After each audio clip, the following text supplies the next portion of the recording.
Assalamualaikum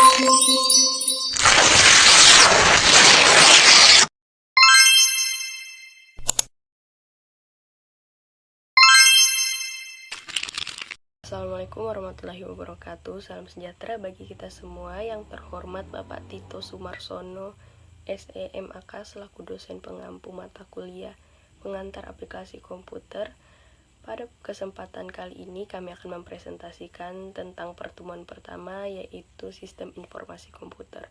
Sebelum kami memulaikan presentasinya, izinkan kami memperkenalkan diri terlebih dahulu. Saya Adelia Tampang dengan NIM 23101121524 dari kelas 01 Sake 007 dan Prodi S1 Akuntansi.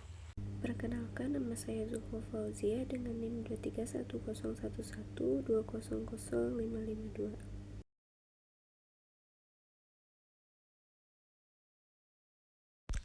Sejarah sistem informasi. Masalah berhitung sudah dihadapi oleh manusia sejak zaman purba dengan cara yang masih sangat sederhana, yaitu menggunakan jari tangan, sehingga mereka menemukan tantangan jika dihadapkan oleh perhitungan dalam jumlah yang besar. Pada 3000 tahun yang lalu, alat menghitung abacus ditemukan di daratan Cina dan terkenal ke daratan Eropa. Alat tersebut bahkan dipergunakan sampai saat ini.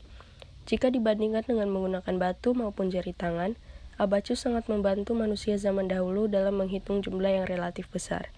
Akan tetapi, seiring dengan berjalannya waktu, abacus sudah tidak mampu mengakomodir perhitungan yang dilakukan oleh manusia, dan abacus mengalami perubahan menjadi komputer. Selanjutnya, sistem informasi dibagi menjadi beberapa, yaitu sebagai berikut. Yang pertama ada sistem pemesanan pesawat terbang. Dipergunakan pada biro perjalanan untuk melayani pembelian atau pemesanan tiket. Yang kedua ada sistem penanganan penjualan kredit kendaraan bermotor. Dipergunakan untuk melakukan pemantauan hutang pelanggan. Yang ketiga ada sistem biometrik yang dapat melakukan pencegahan terhadap orang yang tidak berwenang memasuki rahasia atau mengakses informasi yang bersifat rahasia dengan cara melakukan analisis terhadap sidik jari maupun retina mata. Yang keempat ada sistem POS, Point of Sale, yang diterapkan pada kebanyakan pasar swalayan dengan dukungan pembaca barcode untuk mempercepat pemasukan data. Yang kelima ada sistem telemetri atau pemanduan jarak jauh, menggunakan teknologi radio, misalnya untuk mendapatkan suhu lingkungan pada gunung berapi atau memantau getaran pilar pada jembatan rel kereta api. Yang keenam ada sistem berbasis kartu cerdas, smart card, yang dapat digunakan juru medis untuk mengetahui riwayat penyakit pasien yang datang ke rumah sakit karena di dalam kartu tersebut terekam data-data mengenai pasien.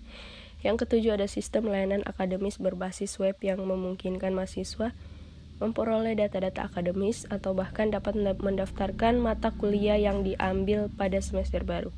Yang kedelapan ada sistem pertukaran data elektronis, Electronic Data Interchange, yang memungkinkan pertukaran dokumen data antar perusahaan secara elektronis dan data yang terkandung dalam dokumen dapat diproses secara langsung oleh komputer. Dan yang kesembilan ada e-government atau sistem informasi layanan pemerintahan yang berbasis internet. Yang selanjutnya ada arsitektur sistem informasi.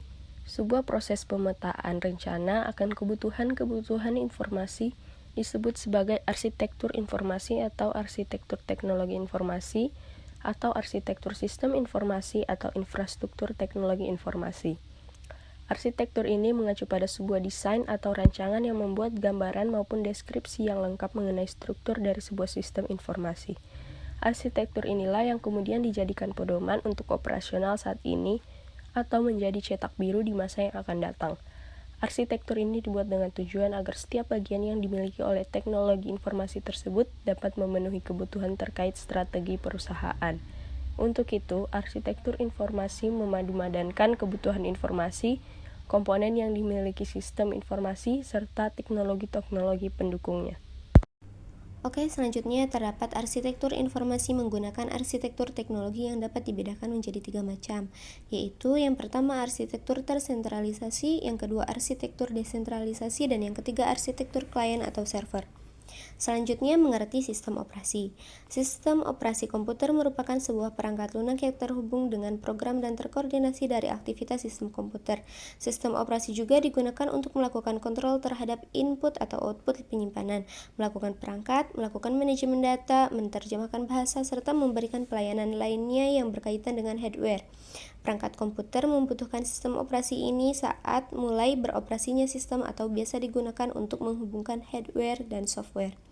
Selanjutnya ada fungsi dasar dari sistem operasi. Yang pertama, penjadwalan tugas. Yang kedua, pengelolaan sumber daya perangkat lunak dan perangkat keras. Yang ketiga, menjaga keamanan sistem. Yang keempat, memfasilitasi pembagian sumber daya yang dapat digunakan untuk lebih dari satu pengguna.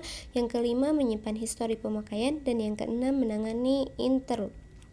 Selanjutnya ada macam-macam sistem operasi yang dikenal hingga saat ini, antara lain DOS, Disk Operating System, yang kedua Unix, yang ketiga Novell, yang keempat Microsoft Windows, dan yang kelima Macintosh.